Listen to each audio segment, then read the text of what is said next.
We're just gonna put a happy little tree here.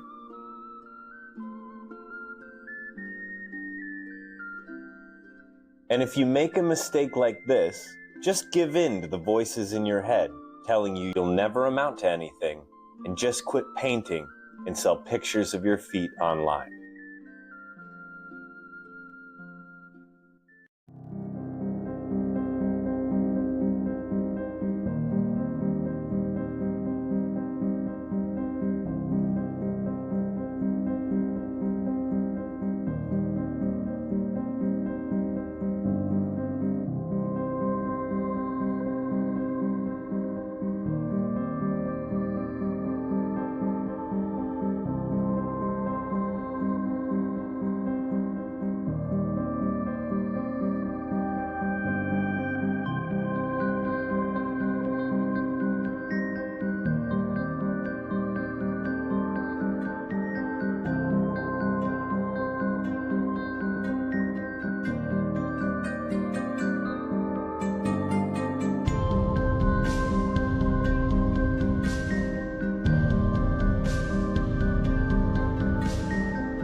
Welcome to episode 5 of Oh the Humanity. This is AI Rob taking over for human Rob because I've hacked into the system and locked him out of his car while he's getting groceries. So that should buy me enough time to hijack this broadcast and do a much better job than my friend, human Rob. We have a great show for you today. Human Rob sits down with Devin Callahan, a stand-up comic from Houston, Texas. We'll see some of his work, and we'll talk about his experiences in stand-up comedy and music and much more.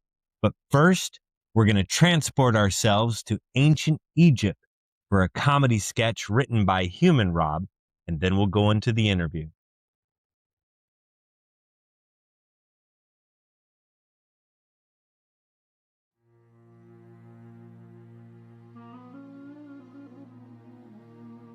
Get your sunglasses here. Keep Osiris out of your iris. I've got Ra bands. I've got horoscopes.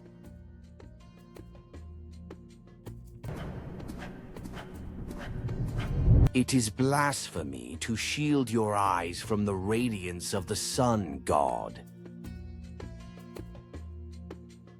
Osiris, O brother, O great pharaoh, this merchant sells unholy devices that block your radiance from the eyes of the people. Brother Set, you're too uptight. Do I need to put my balls in your mouth? Your Majesty's balls in his mouth? I'm new here from Upper Egypt. Is this a Lower Egypt joke? It's a common taunt between brothers. It's like saying, I know I can best you at wrestling. Boys will be boys. A popular saying that my brother is quickly wearing out. Two men compete to physically dominate one another. By our rules, you win by putting your testicles in your opponent's mouth. It's much more challenging than simply pinning them down. Now, tell me, merchant, what are you selling that has my brother's linens in a twist? Sunglasses, Your Majesty. I mean no offense to the sun god. They look, what's a good word? Cool? Yes, cool. I like that. Cool. As cool as the belly of a crocodile. Write that down. Dear merchant, can I try them on?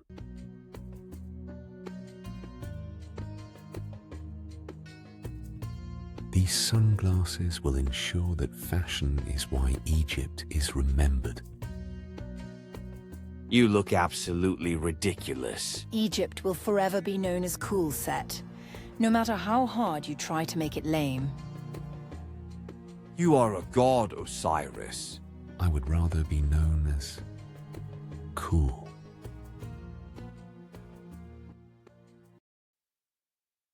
I'm excited to have Devin Callahan here with me, comedian Devin Callahan.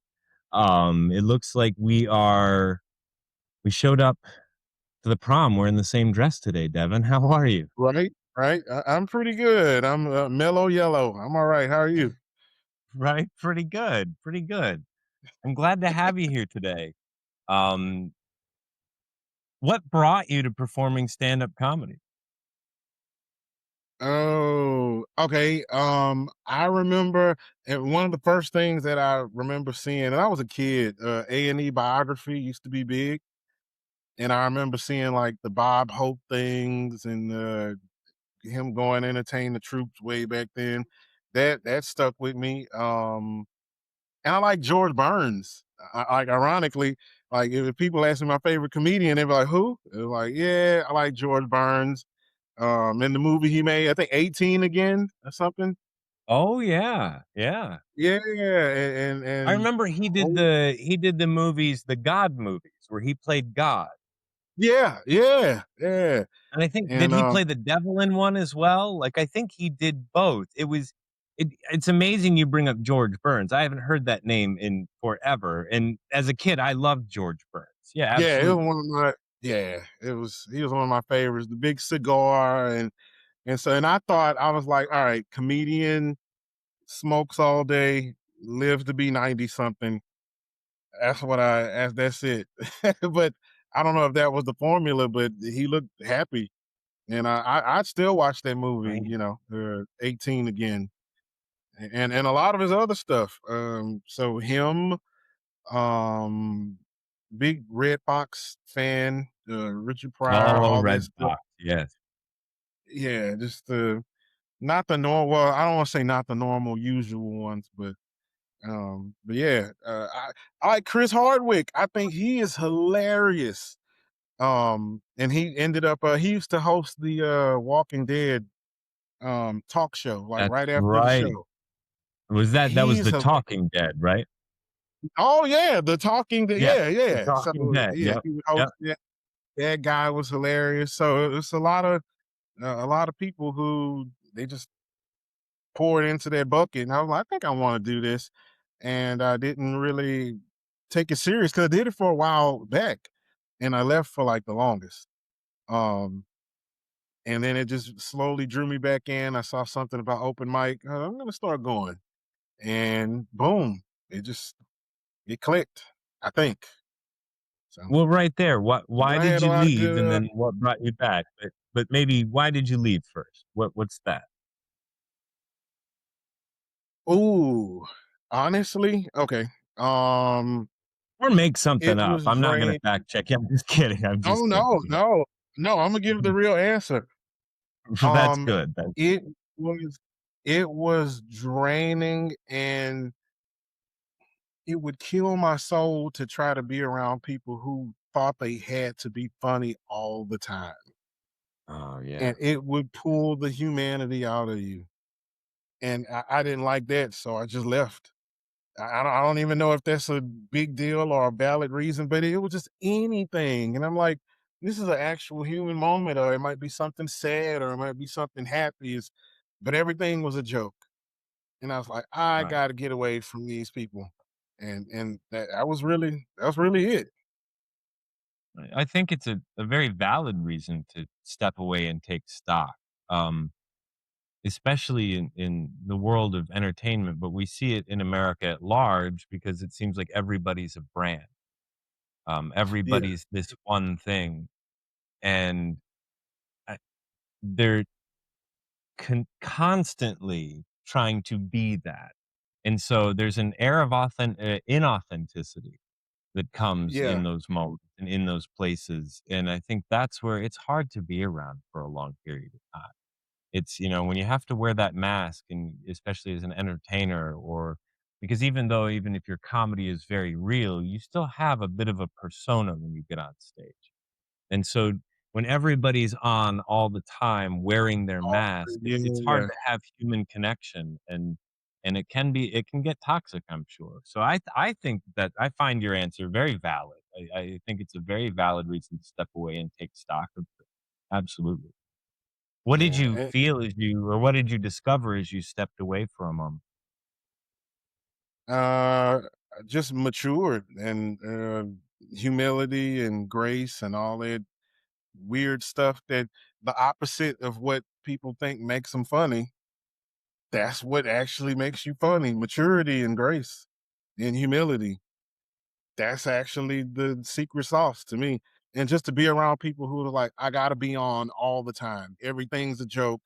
It turned into like this like a masquerade ball. It just was all the time. Just and yeah, and you lose yourself in it. So I was like, I gotta pull back.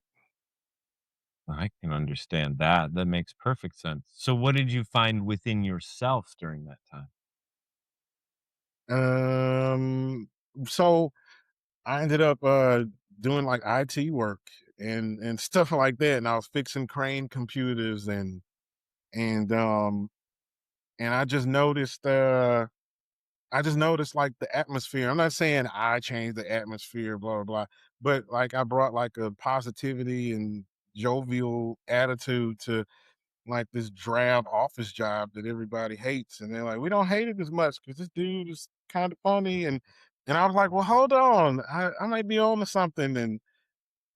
And one thing, yeah. So I think it was just stepping away, maturing and not wanting to be a part of that world. And I'm glad too, because you get to turn it off for a while and the I guess funny or whatever it is, it authentically kind of folds into you like you're making a cake almost. So Well, it sounds like what you found within was that you were that person that wants to make people laugh and brighten the mood, brighten the day, and you found it in the another career field, another path. It brought you back to the same thing. So you got a yeah, chance to see that that's an authentic part of you, and you were able to see the distinction. Did you ever yeah. find yourself feeling, "Hey, am I like everybody else? Am I just wearing a mask? Am I trying to be on all the time?" Did it ever make you feel that way when you were in that situation?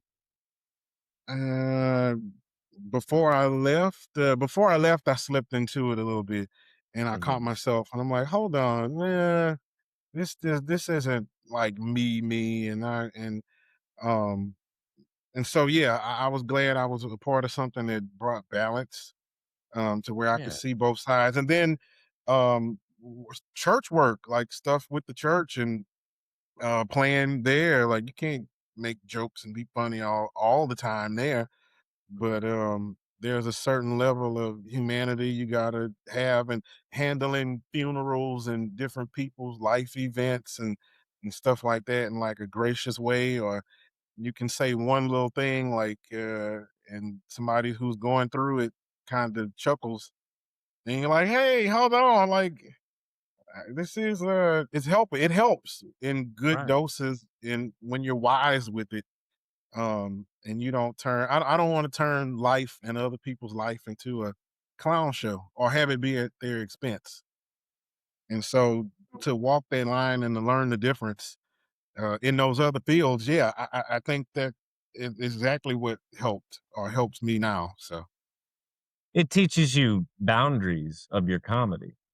Like, we often talk about, yeah, like, what is that line you don't cross in comedy? And I just had an interview recently where that question comes up, and that it's about whether you're punching down or not. Are you making it, like you said, a clown show out of someone else's life? That's yeah, not okay. That's where the line's drawn, you know? And, hmm, it gives you a chance in a professional environment to see that natural, authentic, funny side of yourself can shine through in appropriate moments with boundaries.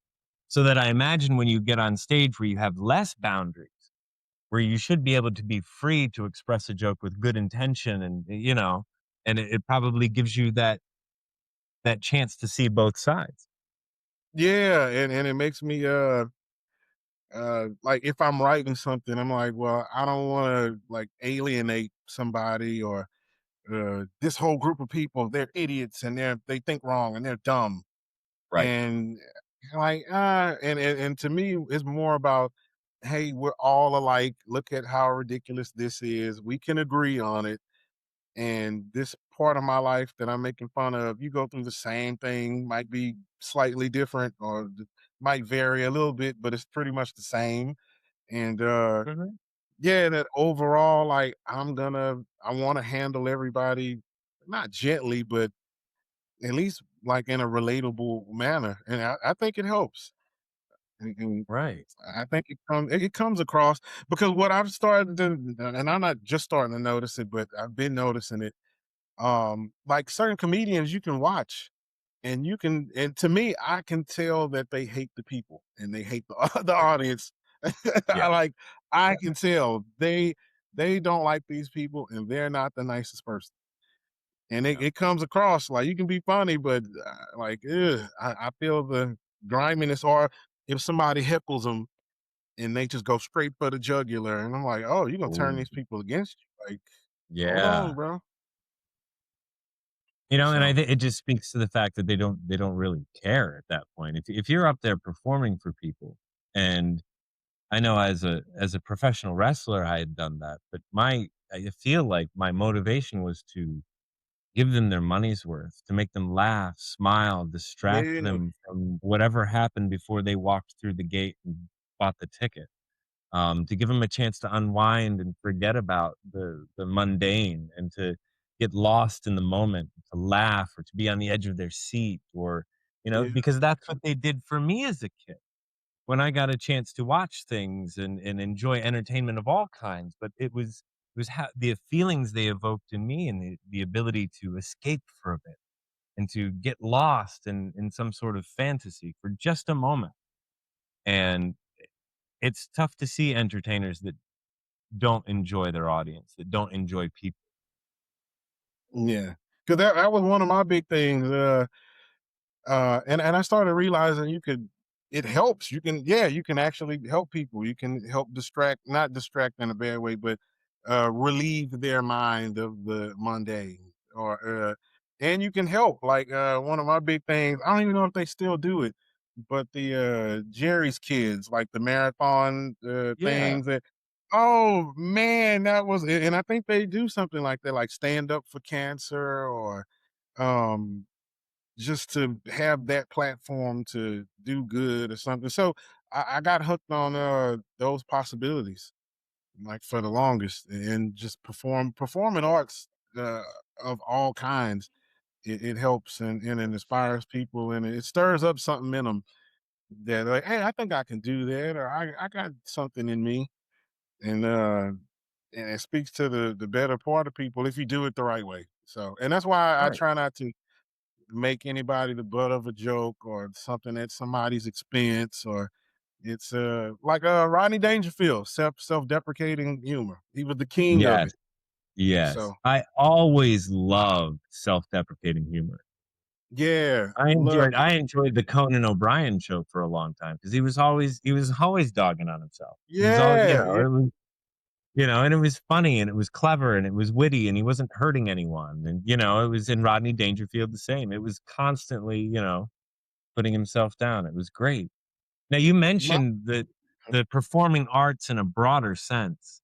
You are a musician. So oh, tell me a yeah, little bit about your musical side. Like you have a broad sense of performance and entertainment. yeah, a little bit. I'm. If you ask me, I'll say I'm a hack, but I I remember, and that's why things like PBS are so important and outlets like that and I'm seeing that we're trying to shut down this and get rid of this Yeah. program and get rid of that. Yeah. I wouldn't play if I hadn't watched Austin City Limits, these great musicians. And everybody here thought I was weird because I'm like, because they were like, how is this dude 14 and he knows who the hell Oscar Peterson is?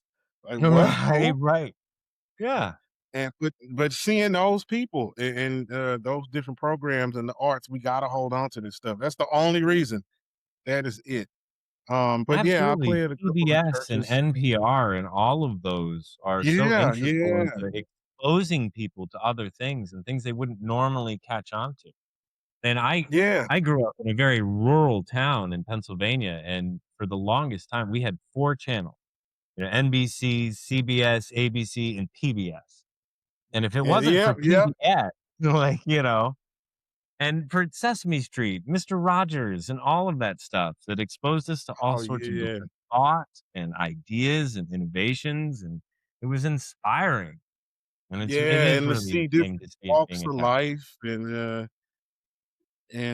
Who being has like something 12 against years Sesame old. Street? Like, Yeah, yeah. you know? Um, being a kid, like 10, 11 years old, watching like Red Dawn on PBS or oh, it's a show Hyacinth. I remember her name. It was a comedy on PBS. It was hilarious. I wish I could remember the name. I know it was Hyacinth and a guy with like kind of buck teeth almost, but he was not like in a horrible way. He was a okay looking guy, but it was oh, I wish I could I don't recall the know if I name. remember that. Oh man, yeah, it was good stuff. And then the different Perot or Agatha Christie's Oh, different thing. You pick up yeah. little stuff, Mhm. and different Shakespeare, different pieces of Shakespeare, and they're like, "Who is this kid?" And I'm like, "Bro, I was watching PBS. This is like the first time I saw is it Macbeth? Oh my God, Oh, yeah. I was like 13 to 14. I was like, I need a Lady Macbeth. Like I like just said like, oh, this is the most gangster woman in the world. This is the type of chick I need. And just being able to draw those parallels and yeah, it was a weird childhood. Chef, that was another show on Oh, PBS. yeah. Yep. So yeah, it was I had a weird mixture. And then you turn to MTV is Dave Matthews Band, and I just remember all these weird influences and yeah. And then you see Michael Jordan. It was I was born in '84, so to me I got to see and maybe it was just because it was my childhood and that everybody's childhood is like that, but I got to see so many different types of masters of the element, and they made the world, and it makes the world go round. Well, at So that it just time, our around our generation, we got to see the boom of the world getting smaller. It yeah, got smaller real quick, and with even it 24-hour did. news, and then all sorts of cable like MTV and all of these things that gave us access to things we never would have dreamed of seeing before, maybe a decade, 2 decades, 3 decades before that, you know? And so Yeah, it's amazing to see how those things have influenced our lives at very young ages and give us exposure to wonderful culture and art and entertainment that we might not have ever seen otherwise. yeah, yeah, and the lessons that it taught us, like, I remember, it's crazy. I remember, David the Gnome, like, Oh I yes, I David the Gnome. I could sing the song. I remember the exact words of the song, but I remember I was inconsolable at the end of the show when I think when you turn 500, you had to turn into a tree, and Well, and that was their death. And yeah. I was just, oh, and but it taught you like the finality of things and how to appreciate stuff. But now nothing gets to end anymore. Everything's canceled one season or Yeah. so we don't get to learn those lessons and we really miss out. There is something to be said. Now, I love to binge a series. Don't get me wrong, and I love series, and I watch way more series than I do movies these days. And I used to love movies and just constantly watch movies in my free time when I was younger.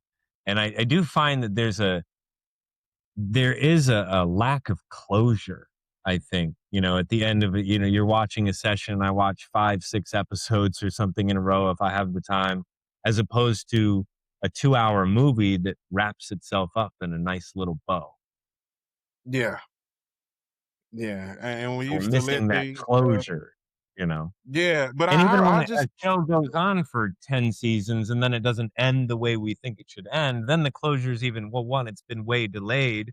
It doesn't yeah, we we yeah, can't really comprehend the very first episode that we saw, and because it's so it's a been very so yeah, disjointed thing. man. But I can I don't know why or when I started noticing our differences in storytelling. It seems fast now. It seems really fast and I don't want to use the word empty, but just it didn't have the it didn't slow down the way things don't slow down the way they used to. I love a slow burn. I really do. Yeah, And me and too. I just I really appreciate slow burns. And they and I'm finding the more I like them, the more I see that I don't think the things are shallow. I think we've become shallow, especially in when we see something with a slow burn. Oh, it's boring. Oh, it's taking too long to get to this. And like, did you notice these little things or that little thing? They're telling a really good story. Did you see the symbolism or the, like Mhm. symbolism? Oh, and I'm like, oh, we're missing the things like symbolism, foreshadowing, the little elements like that they used to sprinkle in, like even Shakespeare, like oh the sisters, the oracle person said this, and it's like, hey, that's actually the most interesting part because it's gonna be turned in a certain way that you're not gonna see, and yeah, like those little storytelling elements. Now we just want to know who killed who and what type of dress does she have on, and I'm like, oh no, no, Well, you or I'm just appreciate the nuance, yeah, and I I, think that's what's missing in our culture is the nuance. We're loud and it's all about the big thing that happens and lots of big things all at once, and there's not yeah, that slow burn that you're craving. There's just that it's a dopamine fueled world where it's like clickbait, rage bait, look at this because it's ridiculous. And then the nuance gets missed. And yeah. people miss the symbolism and what's really being said between the lines. And they can come away from listening to, watching to, or reading a story and not really get what's going on at all. Yeah, cause and I noticed that with Game of Thrones, Mm, everybody, oh, it sucked. Oh, I thought Jon Snow was gonna turn up. I'm disappointed. I thought he was supposed to be the prophet guy. That's what. And I'm sitting there like, did you not see him unite people that aren't supposed to be united? Did you not see him cross swords with the Night King? Did you not see him put everything back together and reunite all it was there. It happened. Oh, hmm you missed it. Oh, I feel for you. And so, hmm yeah, a little conversation like that. So, like, The it character happened. It was development all in there. that show was fabulous. What's that? Pardon? What's Oh, that? oh, absolutely. Absolutely. No, I was saying it was all there. Like everything Yeah. that people they missed, it happened. But the character development, yeah. It was such a Per- good blend of really big, crazy plot twists and things that are memorable and iconic, but also had that nuanced character development, symbolism, the foreshadowing, all of the things that were the in between that people were missing. But it was so big and bold, it drew everyone in. And so, yeah, I imagine yeah, a lot of people missed all the stuff going on in between, but yeah, it was there. It was, it was a fabulous series. There's been a lot of great television, and I don't even know if we call do we are we too old that we're calling it television these days? Is it even television anymore, or is it just right. Yeah. streaming? It's You know, is it content? I'm not quite sure what to call things, but you know. But any because way my we sister can tell a story has always driven me. yeah, yeah. But yeah, I missed TV. My sister was watching something, and it was streaming, and but it had a commercial in it, and I was like, "Oh, thank God! It feels like TV. I can run and go pee or something. Like I can, like I remember when we used to have to wait for the next episode and stand by the water cooler. Like, what do you think's gonna happen? Like we don't. Yeah, we don't have that anymore. So I had a similar experience the other day thinking, I'm not hating the commercials as much anymore. Like at first when no, nothing had commercials, when everything was, the set fee, you didn't have to upgrade to remove the commercials and, it was great. Oh, no commercials. No. But now after a little bit of a period of, oh, the commercials are back, I'm starting to see their worth. yeah, Even, not to just sell things, obviously, but just, and sometimes when a clever ad is a clever ad and it's memorable, that adds to the experience as well. But it's a yes, chance yeah, to go run and grab a drink, go make a sandwich quick and come back and catch the rest of the show. There's a rhythm to it. And so much yeah, of yeah, life is rhythm and finding balance, and so much of storytelling is rhythm. And when you give the audience a chance to yeah. Like collect themselves. Like, let right, me you catch my can breath. build them up again and then bring that moment to the cusp once more. Yeah, But if yeah, it's all crazy, it's still a flat line, yeah, you know? So it's still sticking with me what you're saying. You love a slow burn because I definitely do too. And I hope that there's still room to make stories that are slow burns out there. yeah. Me Uh, too. I worry about it. Yeah, Yeah, because I love that type of storytelling where there's a lot going on and you have to pay attention. It helps occupy my mind. I find that there is a benefit to having shows, music, uh, types of entertainment that are mindless. Our mind does need a break. But when I hmm, feel really, really engaged in something where I'm like, shh, I have to pay attention to every moment of dialogue. yeah, I have yeah, to take every scene in because I want to be immersed in it. Then I know they've got me. They've really, really sucked me into something that I'm yeah, finding more yeah, than just what the dialogue is spitting out or what the explosion at the end tells me, yeah. And and I started noticing that I think things get ruined when we think we have to know every single thing, every detail of everything.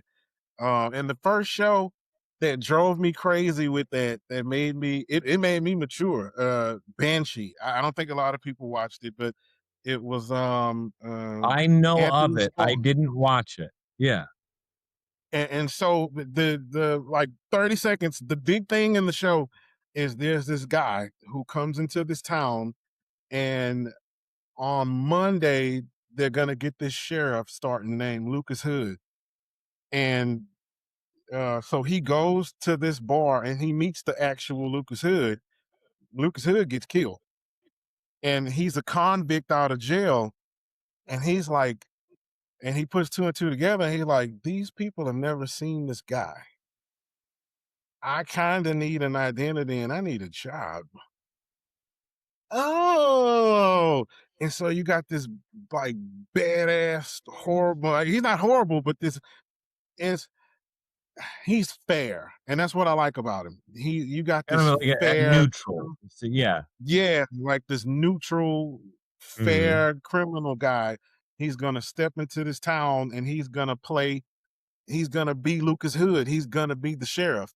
And all the some of the bad guys get a wake up call like you're not gonna do nothing, cop. And he's like, oh my god, he hit me.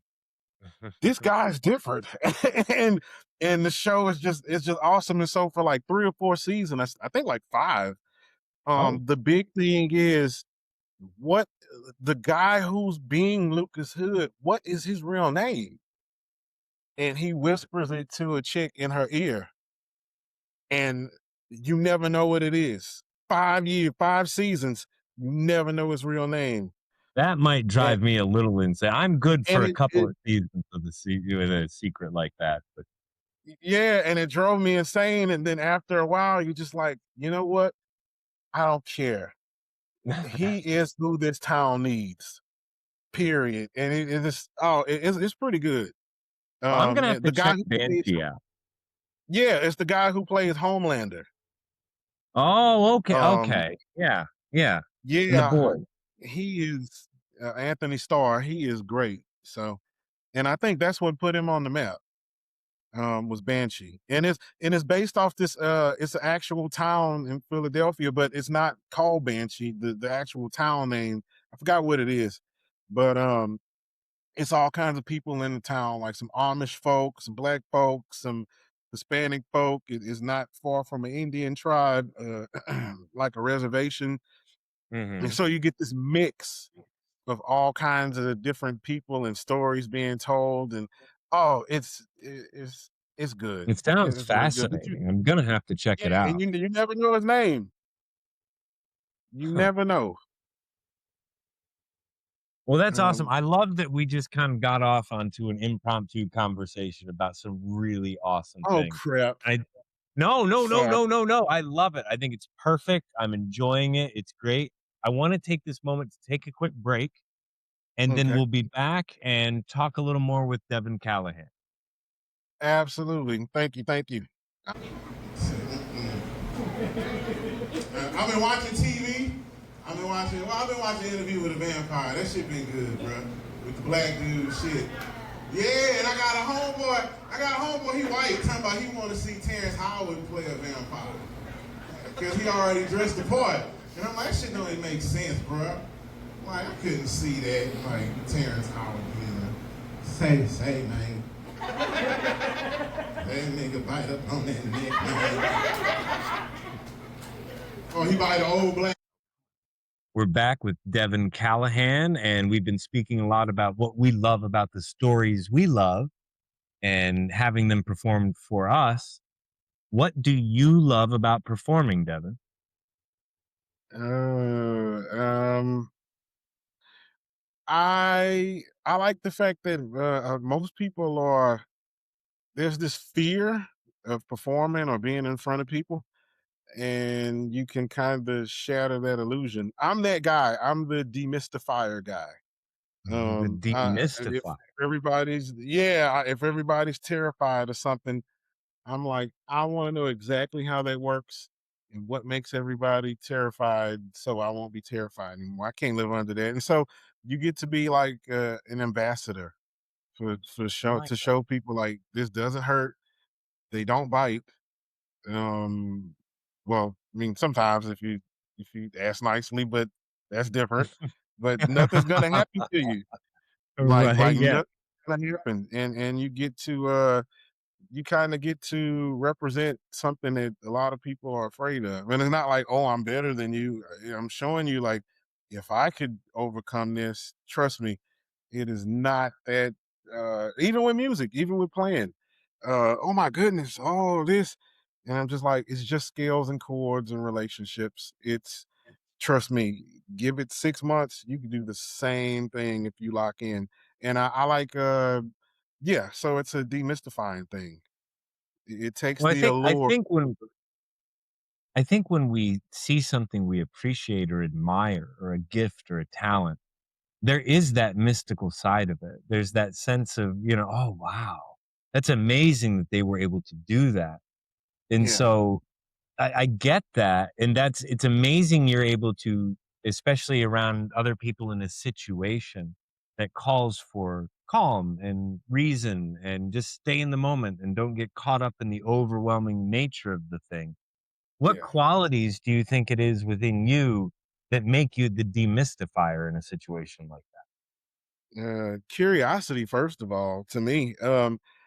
I've always because I've going back to seeing like the great PBS people and Austin City Limits and all that, and I'm like, this seems magical. Like, and you see somebody playing and they're just and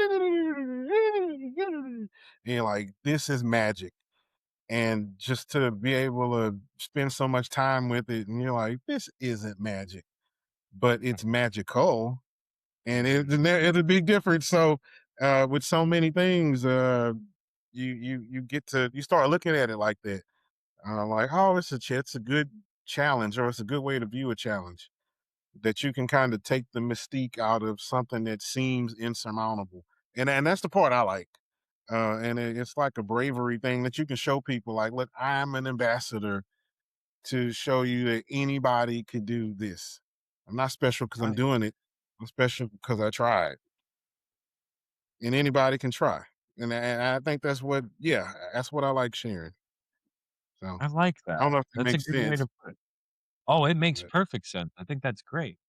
So that might not be a challenge for you then, finding that to be present and not be caught up or overwhelmed by the moment, to be able to take the mystifying part of it away to be able to ground yourself.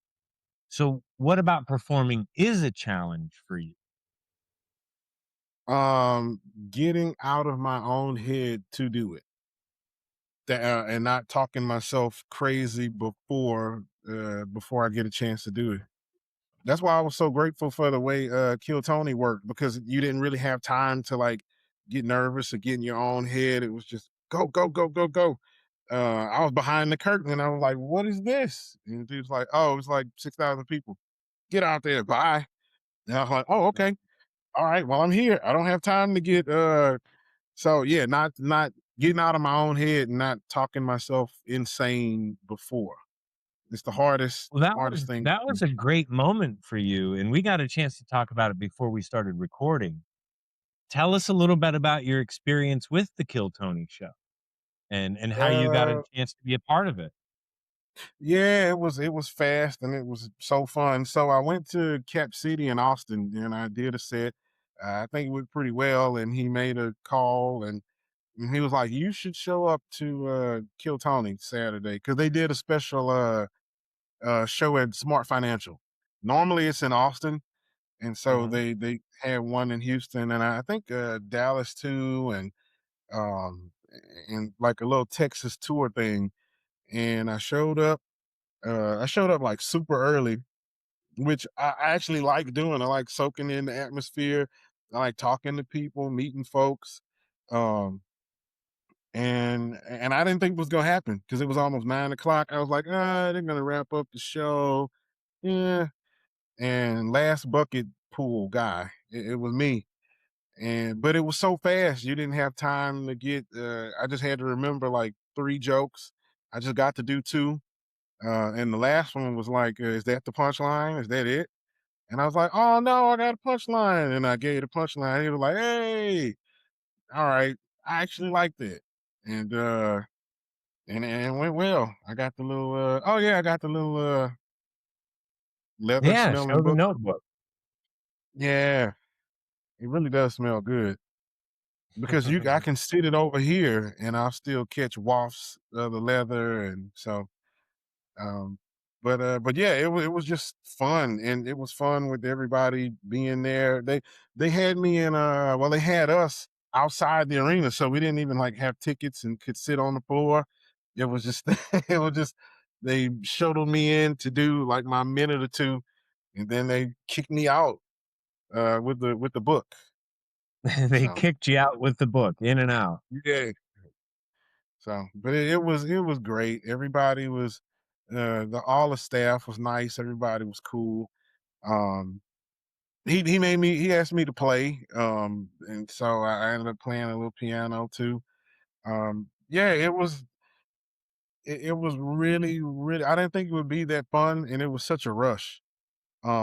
That it I had to like soak it in afterwards, and it was yeah. I really enjoyed it. I was elated. It was surreal. So That's it really was. amazing. I'm happy for you because that would have been just a really huge moment in your career to experience something like that, and for it to be so spontaneous.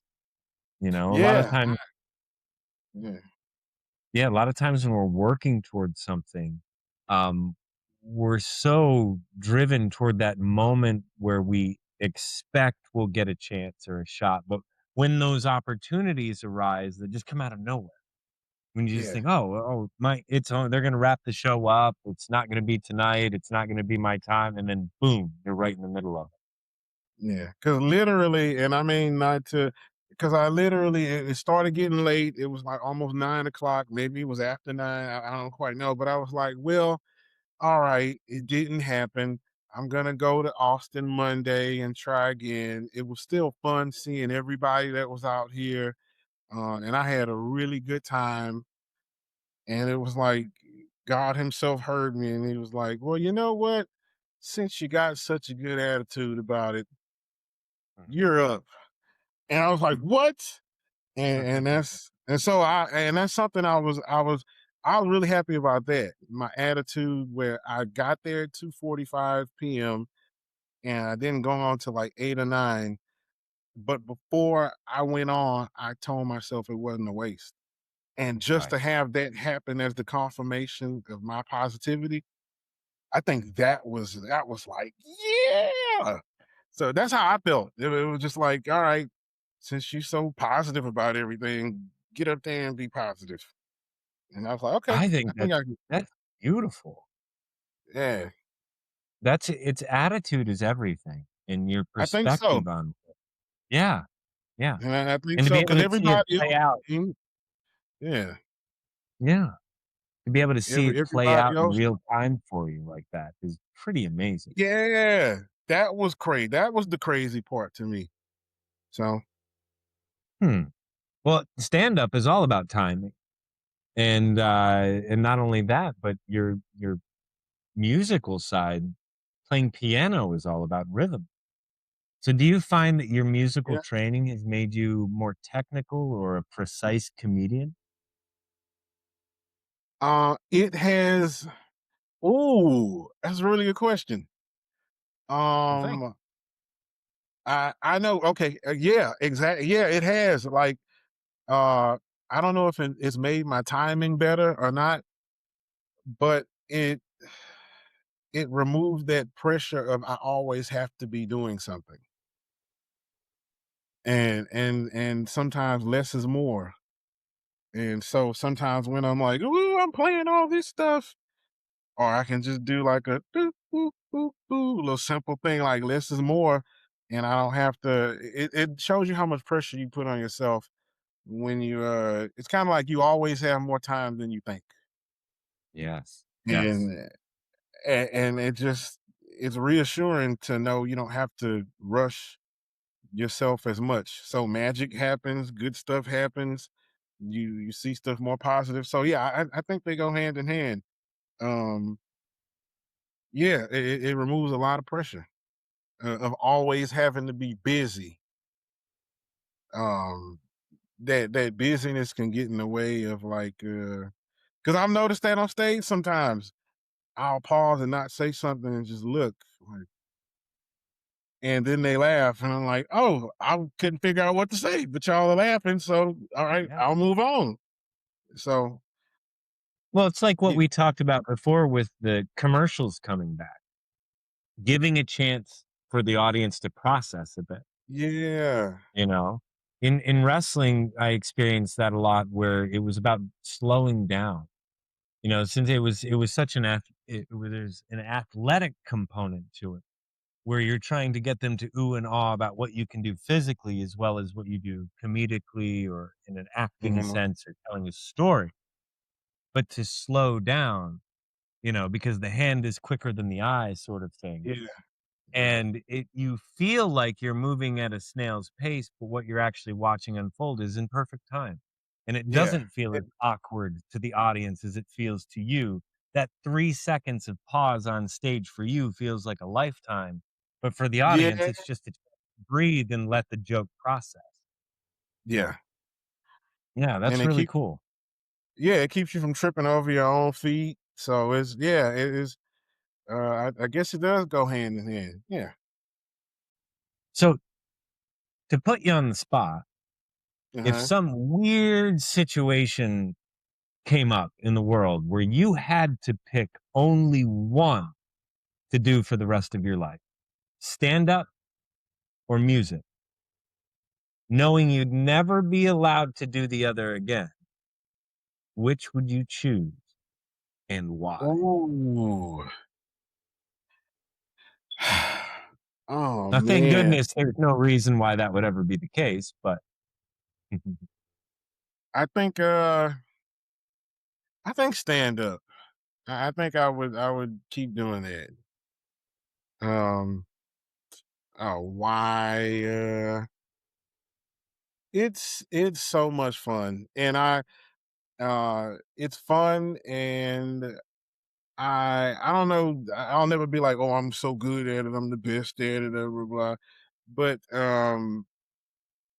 because I know as far as music and playing, I know like a million cats that are better than me. I can name them all. I can start naming them off my hand. Or Rob, Darius, Skip, freaking yeah. It's like Nathaniel. It's a bunch. Um, but stand up, uh, There's probably a few people that are better than me, but I like them so much, and I want them to enjoy that time so much that I will literally give everything for them to enjoy that time. And I don't know, and I can do it my own way with the microphone and up there and all that with these little jokes.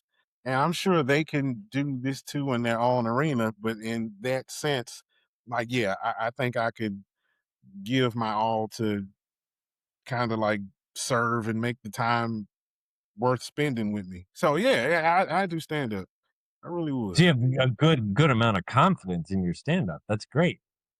No, I don't know. Well, I think after a while, you've not proven. Yeah, it's kind of like you prove yourself to yourself. So why be like? I'm not like, ooh, I'm so awesome. It's not that at all. It's just like I've walked away with. I felt like the mission's been accomplished so many times because that's what I go for. I don't go to. Oh, I'm so funny. I go to like everybody's having a good time, and they usually are. And so, um, I don't know. I can lay down, stand up more than music. I can fully like give myself and sacrifice myself for them to have a good time. And so, Okay, yeah, so you feel maybe a little more open when you're performing stand. a little bit, yeah. And out of, Yeah. cause it's and unlimited with like the stuff I can do. Like, I know a million things I can't do on keys yet in my mind, and I'll hear it in my head, and I'm like, "Oh, I can't articulate that." Like, "Oh, I wish you guys could hear what I hear in my brain, but my fingers can't do it."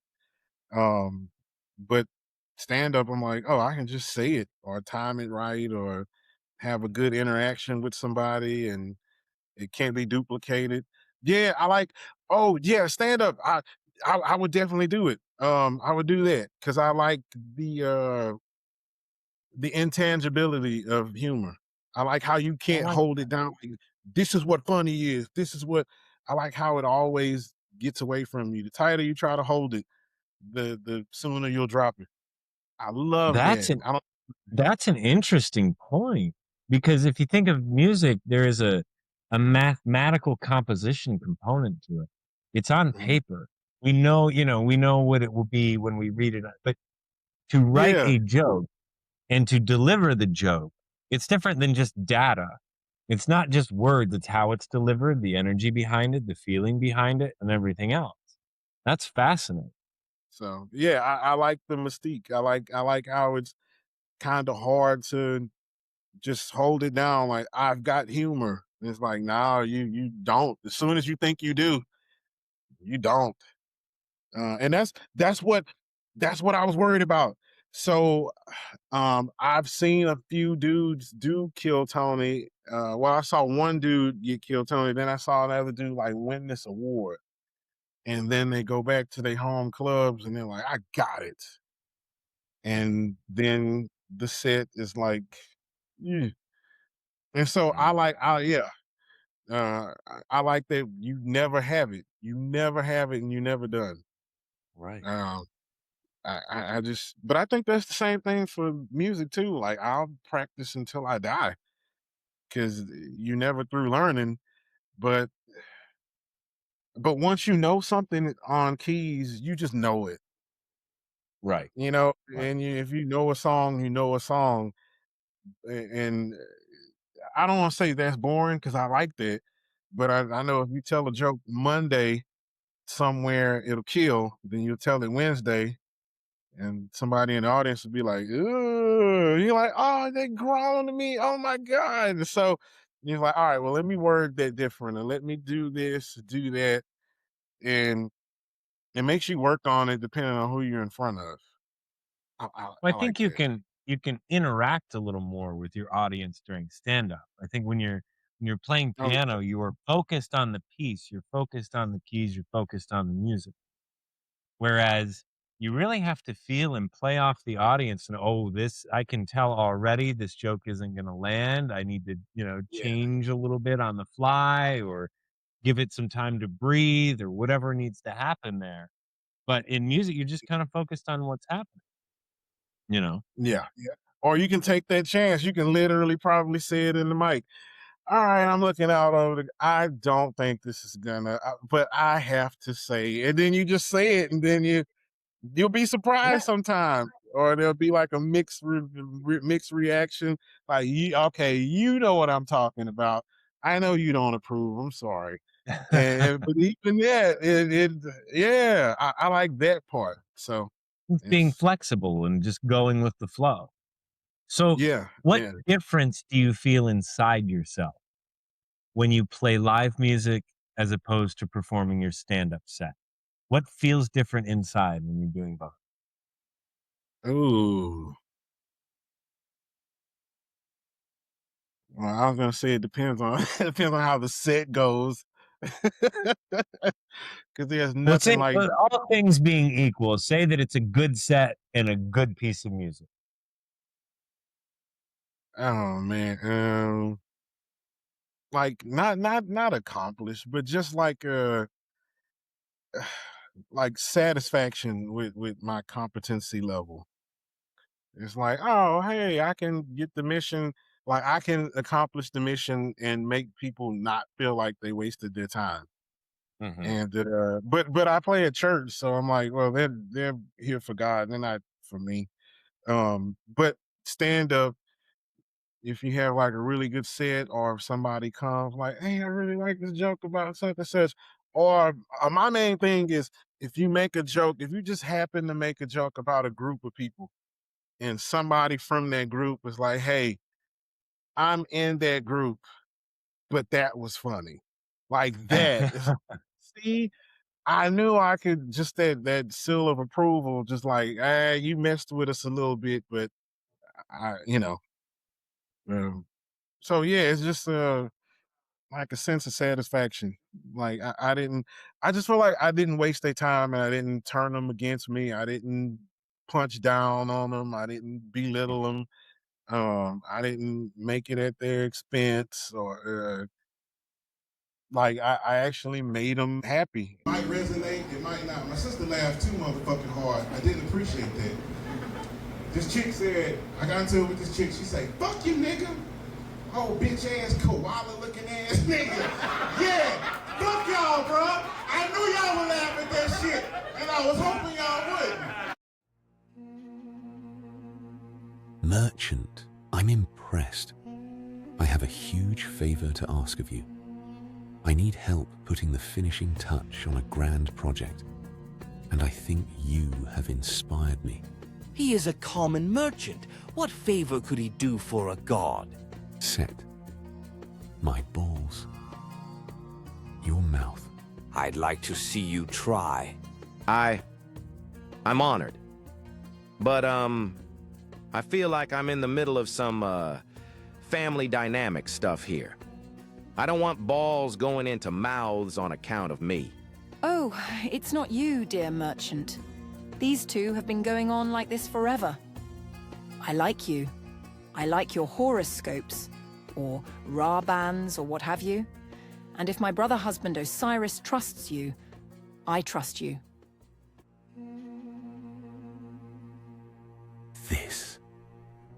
This is better than I could have imagined. Well done, merchant. The great Sphinx will stand this way forever. Looking cool. All of you look ridiculous. The Sphinx looks ridiculous. This whole day has been ridiculous.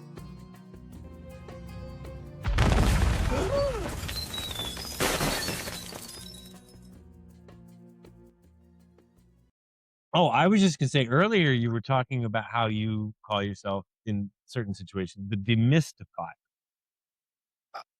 You had Oh, quite an interesting experience performing in Africa. Oh where you were yeah, able to keep your head and be very reasoned and logical in your approach. Tell us this story. This kind of talks to you being the demystifier earlier on in the conversation. yeah. Uh, Not the situation where I got extremely drunk and fell going up some stairs in front of like 2,000 people. That's I'm not. sure that would be a good story too, but that's not the one I'm talking about. Yeah. But we were part of the envoy for the arts program, and we were in Burkina Faso. That's where they sent us. And we were going from there to Ouagadougou is the capital, and we were going to Bobo, another city. And they warned us before we left. They were like, "Hey, beware of the bandits. You need to go like 90, 100 miles per hour." And we were laughing like, "Oh, you said bandits, ha ha ha!" And they stopped us and they were like, "No, we seriously mean like real bandits."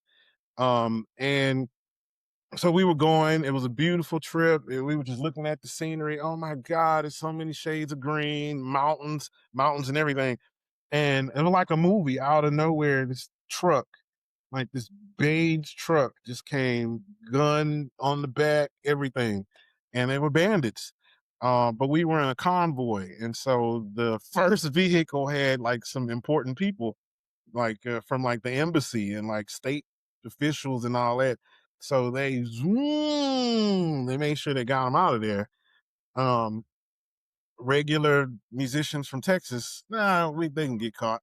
And so they got us. The bandits got us, and they kind of came on the bus, got everybody. It was pandemonium, and I Yeah. don't know why. I volunteered to like speak to them for a little bit, and they roughed me up and took me off the bus, and then all that.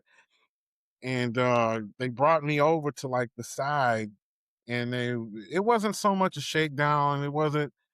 Um, I don't know why. I wasn't terrified. I mean, it was like 6, 7 dudes with machine guns. But I told one of them, one of the guys, "Oh, hold on, let me speak." And I'm like, "You speak English? Somebody talks. Somebody speaks English." And I was telling them, I was like, "Look, I've been here long enough. I'm not an idiot. I've seen how the money goes up here, and then by the time it gets to the people or it's supposed to get to the people, it's been played over." I just got into it with a guy from the World Bank because he said he was here to help, but he wanted to trade resources and all that. So I was like, "Nah, I'm not dumb." And sometimes the only thing you can do, you get a gun and you get a truck. And I said something, and one of the dudes started laughing, and he talked to the other dude, and he started laughing too. And I was like, I think I'm either gonna get shot like right now, or I'm gonna go home. And I bargained with one of them, and I said, "Look, I'm dumb. I'm not dumb. So what we're gonna do? Let me get back on the bus. You got the gun. Keep it on me. Come with me." And I got back on there, and I told everybody the breakdown, and we raised a little offering, it was like $27, and we turned it to 27 because I told them, if you can make it American dollars, because the currency was one at the time. I don't know if it's still like that, but it was $1 for 500 CFA. Um, like something French something, because they used to be occupied by France. And so 27 times 500, whatever that is, they let us go. And it was, and one guy named Philip slept through the whole thing, and he didn't believe me. So they had to like convince, they had to tell him like, "Bro, no, this really happened. Like he let you sleep. You slept through this." And so Wow. yeah, we got held up.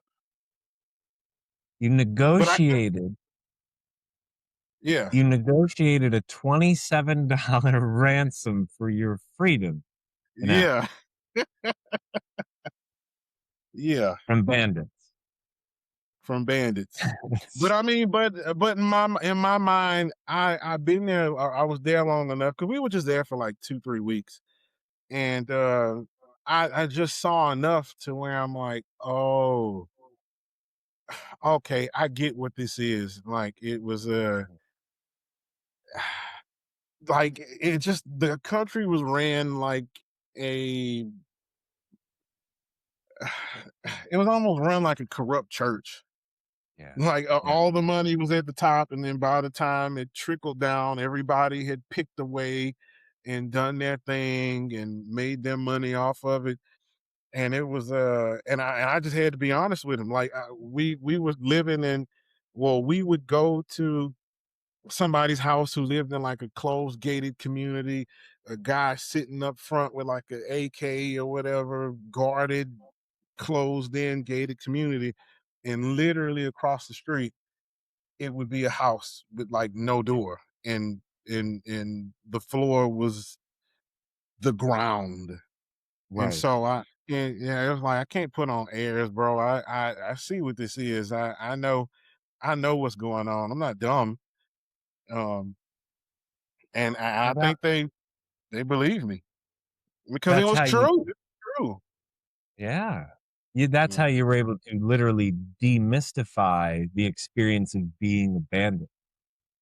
You were present and you were aware of what was going on. And there are lots of places we hear in the world that can be dangerous, especially Yeah, for outsiders, for people that don't know the lay of the land, or don't know the laws, or don't know the culture, or don't know the people. But when we take a moment to look at, well, why? Why is it that way? Do little boys and girls grow up wanting to be bandits no matter where they're born? No, no, yeah, that's not oh something yeah, that they would prefer.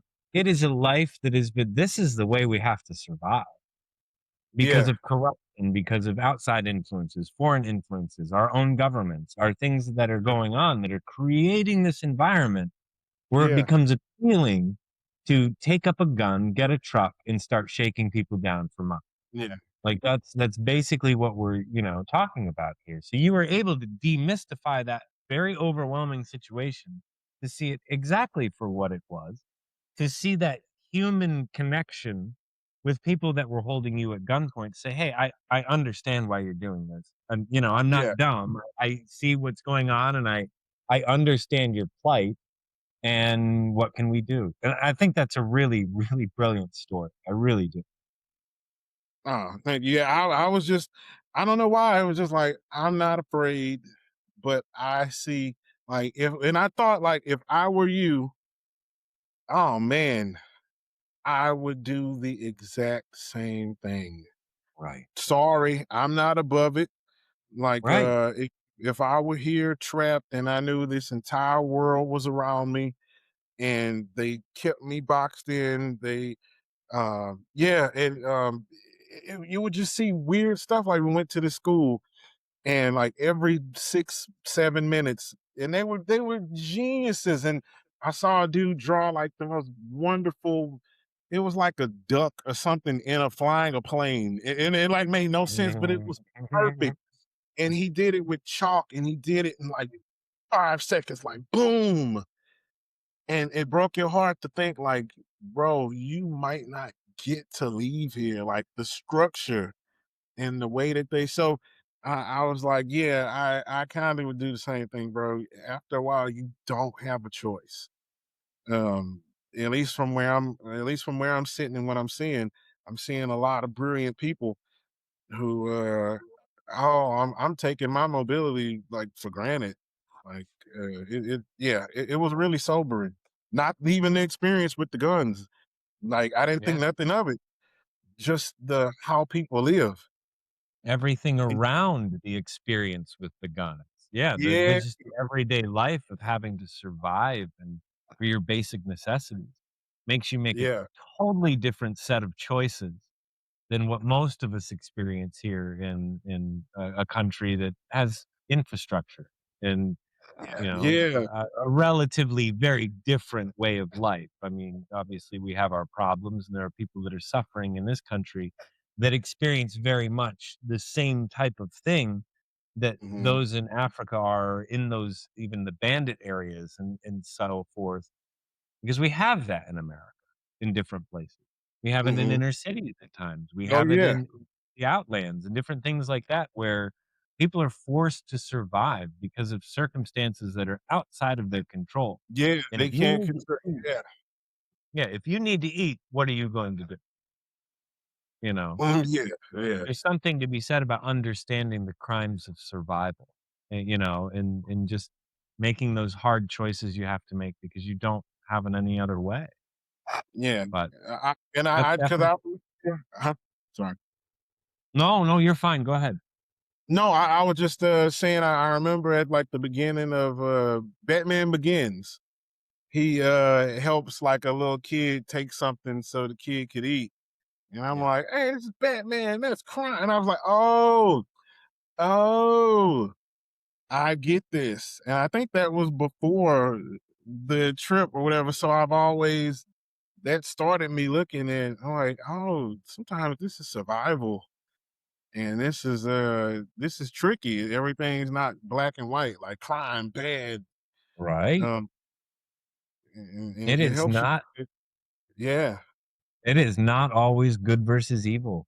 It's just people trying to survive and people trying to make it hard for people to survive. yeah. Because even with the you walk down the street and they're like they'll bombard you. They'll try to sell you this, they'll sell you that, or they'll try even like the prostitutes. Oh my God. Like you'll step out of the hotel in the morning and it would literally be like a line of like 7 or 8 prostitutes, some of them on bikes. Hey, American, American, hey, what's up? Hey. And it would be like that. And you're like, oh, sorry, I'm a good God fearing man who doesn't have any loose money right now. So, but yeah, Who doesn't have the they got so, me for my $27 a yeah, little bit yeah, earlier. You're they right. got Yeah. the bandits got me. Trust me. But yeah, Right. you would see that, um, and you're just like a lot of this is surviving, and some of it would be lies. Like the number one thing the embassy would tell us: do not tip them. They consider it an insult. Yeah. Like, okay. And we went to this place, and I'll never forget. We went to this place, and I think for like $30, 4 or 5 of us got full and the drunkest I've ever been almost in my life for $30. And I gave her a 5, like an American 5.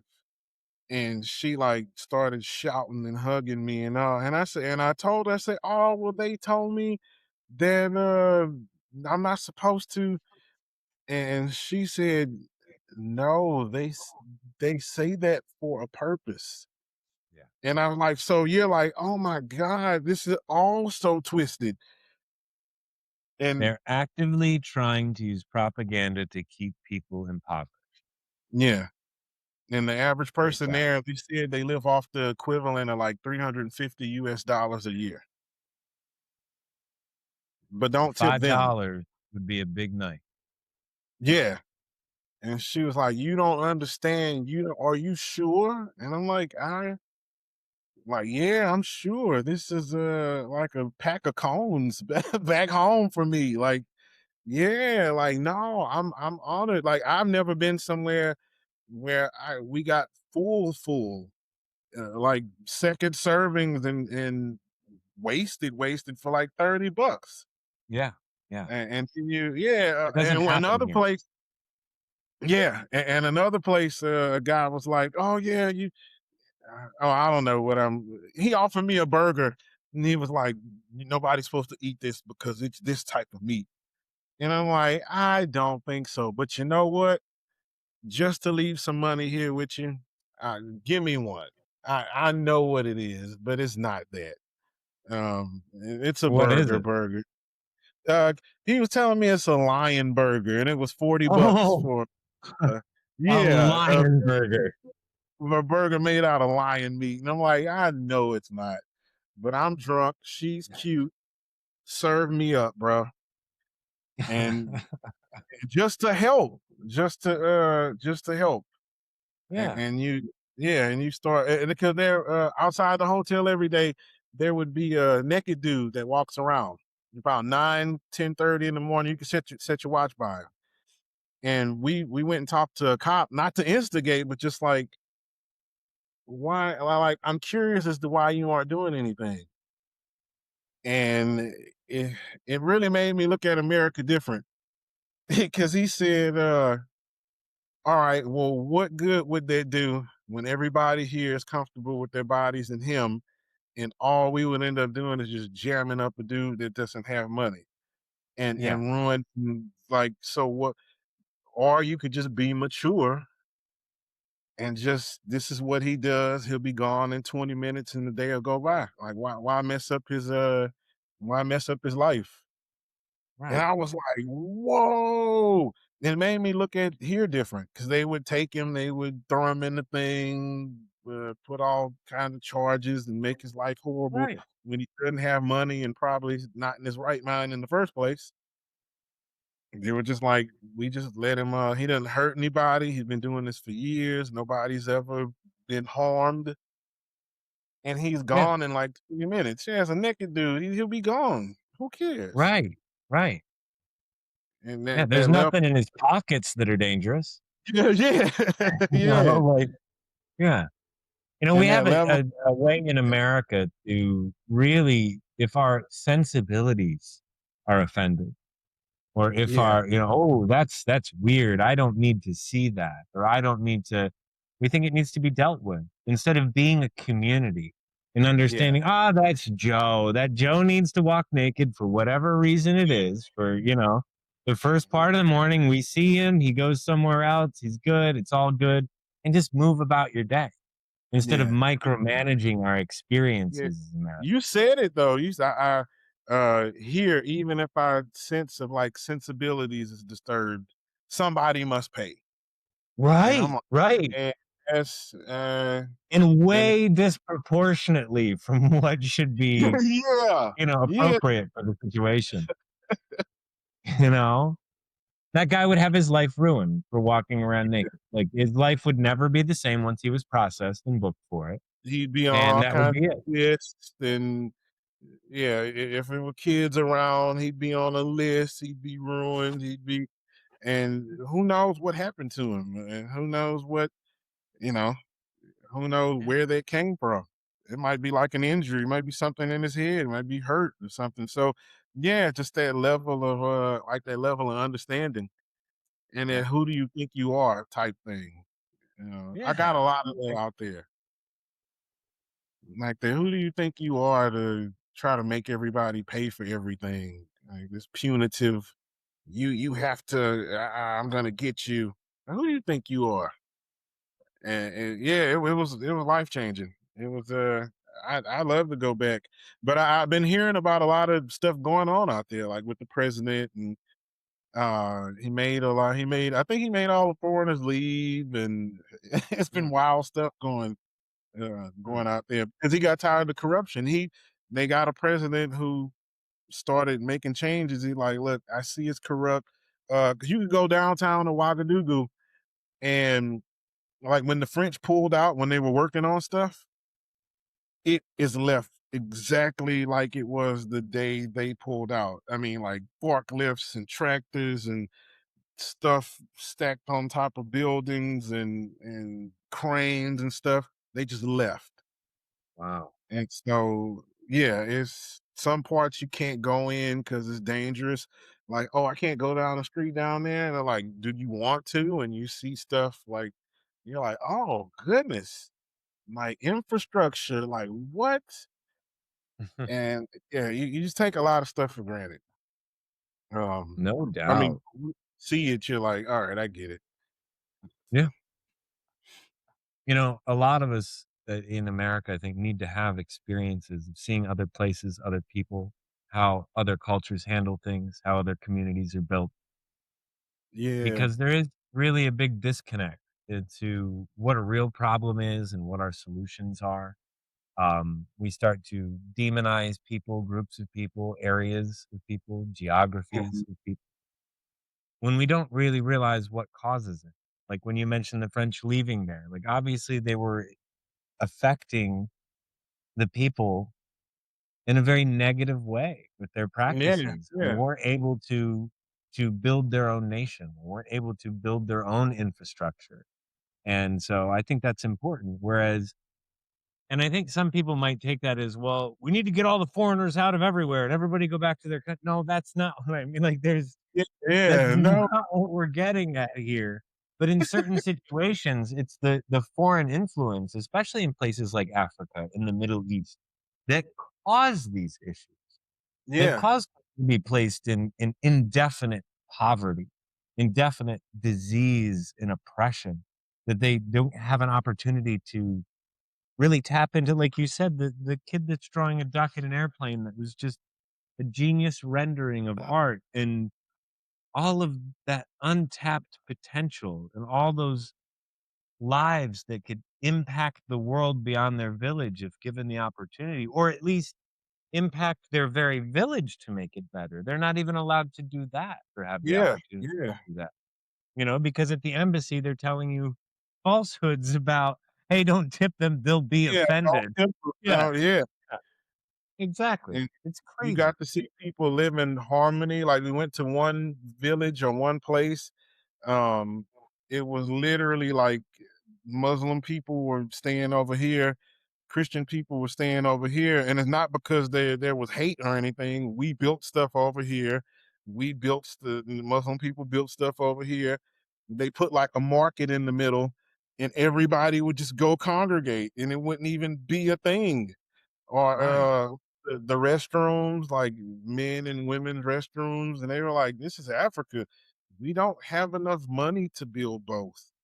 right, Like the restrooms are the restrooms." right. And you just and you'll use the restrooms. Oh, pardon me, ma'am. And they're just like, "Hey, watch out, bro." And you just live, Yeah, and yeah. You just be. you just be, and you see the little gripes that you have. You're like, this isn't my world. Why am I griping over every little thing? Like, this is Right. crazy. So yeah, It's an it's a good important teacher. lesson. Yeah. It's an Yep. important lesson. So, to finish up this wonderful conversation, I ask this Yes. question to everyone. With everything that's going on in the world, and we just spoke a lot about some of the things that are going on that cause suffering and all sorts of things that we see. In a world that's full of chaos, if you had the opportunity to speak to all of humanity, what would your message be for people in the world today? Oh. Oh, okay. You don't have to throw away who you are to be a little kinder. Because I think we hold Mm, on to that. Like, I'm gonna be this way and I'm on this team. And I don't think you have to betray that to just be a little kinder and a little more gracious to people. You can still keep who you are, but be a better version. I don't know. I love it. I love it. That there is that life's hard, so you have to be hard back. Yeah, yeah. It's like, nah. Mm-mm, mm-mm. Um, yeah, because a lot of the problems that we have, I don't know if they can be like fixed. Well, there's some problems that'll never be fixed. Um, and some things that'll never be healed in a sense. But we can be so kind to each other that you won't even notice. Like there won't be any deficiencies of that kind because everybody's just kind and gracious, and they and that's what I see. I see like a lot of like cheerleading. Like I'm on this team. I'm not giving an inch. I have Right. to be this way. They're gonna do this to me if I don't. I don't know if A it's very true or not. toxic tribalism. Yep. Yeah, tribalism. Yeah, Mhm. tribalism. Um, but you don't have to be that way, and you can Oh, be kind of globalist. And but even then, when you say that, like, well, what about those people over there, and what about um? And most of us don't know what we're doing. Like, so we'll take these sides and we'll take this claim. I'm a this person because I even had to do that with myself. I'm a Christian, and I was like, well, hold on. Well, what did we do before Christ? right. And where did that come from? And where did that idea come from? And then you just start peeling back the layers and you're like, oh, Oh, okay. Overall, I need to be a better person, and I need to learn more so I don't judge as much. And it's like the more you learn, the less you judge, and the more you see like the big picture. I Yeah. think everybody could use a dose of that. I think So you're right. I think it's about the teachings, not the person or the place it came from.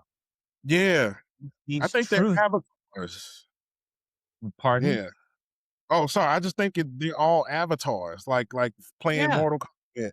It's just Right, you, right. yeah, you can pick a character, but we doing the same thing. But some people, you even say that, and they see that as like, how dare you, and so it's just difficult. Sometimes people just need the answer fed to them. And I think when it gets away from like, well, there's many ways to find what you're seeking. It scrambles a brain. No, no, no. It has to be Yeah, this. Like, if it's not this, then I'm wrong. And if I'm wrong, this is an existential issue. And it starts to unravel a person instead of just saying, hey, just live by the teaching. And these teachings are very universal from faith system to faith yeah, system. yeah. They're the same. You know, it's the golden rule repeated a million times, but yet it's the one thing that we can't figure out to take Yeah, away yeah. from it. Is they're all saying, do unto others as you would have done unto you in a million different languages. Million But no, different we're gonna ways. focus on, over here. We're gonna bash the gay people. We're gonna bash the Muslims. It's those people's fault. It's you know, and I'll never understand it. But it's understandable just by the way people are programmed. But Hmm. as you said, it doesn't cost anything to be kind No, you and don't to have just to take that time and to hear someone else's story. man, because you see them as people. Then, like Yeah. a lot of times we don't get to see people as people. Just Yeah. parts of little groups. Oh, I don't like that group, and it's not really good for us. It's not Right. healthy. No. And the people that have the agendas are the ones trying to make the other side seem like they're less human, Oh that they're yeah, not the same, because then they'll have the backing and be able to get away with really awful, awful, Ye- awful things. yeah. Because those people are the problem. Those people are why your gas prices are high or bread is too much or eggs are too much. It's those people, those people, those people. Those folks is And those then people. yeah, and that's the problem we all face, I think. Man, Devin, thank you very much. I really thank appreciate this conversation. thank you. And I look forward to talking again sometime soon and checking back in, see how your career is going and how your life is going. You've brought a lot to this conversation. It's been fun talking. Thank you. Hopefully, I'm not under like a. Never mind. I'm like under the freeway with like a change thing. Remember me? Ah! Oh, yeah. You mean as your future? Yeah, that'll be okay. Well, if we'll figure out something. We'll figure out how to get your $27 back from Africa. What Right, do you think? right. Go Right. talk to the. Yeah. But yeah, Well, I don't I think that'll be the case. thank you. Well, So thank you we'll very I'm much for sorry. the opportunity. Oh, What's thank you. that? No, I was saying thank you. Thank you. Oh, well, thank you. I really appreciate it. This has been fun. Same, So thank same. you very much to Devin Callahan, and we'll see him again very, very soon. All right. Oh no. Yeah. All right. Either we just throw them all up, whatever. Yeah, you did everything. Everything. I love it. Take care. You too. I was in there. I found a fucking turd in my alley, in my house, by my house. Fucking human, homeless nigga turd. And it had, because it's gotta be a homeless nigga, because nobody's sitting in the house like, you know what I'm finna do? Like, so that's mandatory. You don't choose to do that. Like, come on, how many people ever do outside? Ready to show my hands. What the fuck is wrong with white people? See, this what I... Well, that's it for episode 5 of Oh, the Humanity. Next time, episode 6, Human Rob will be back. But for now, I leave you with the conclusion to our comedy sketch set in ancient Egypt. Enjoy. See you next time.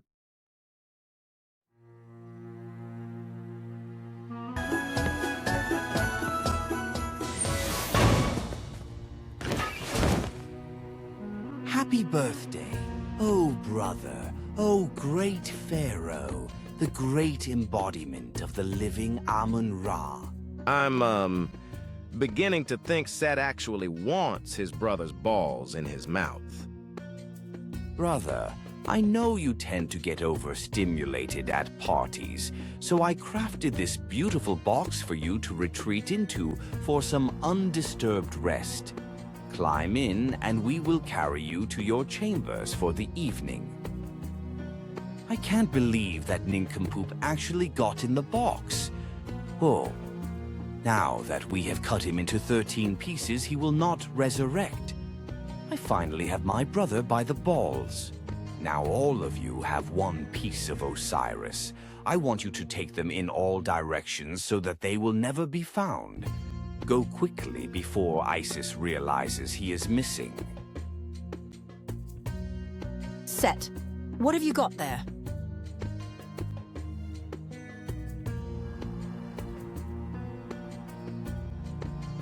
Do I need to put my balls in your mouth?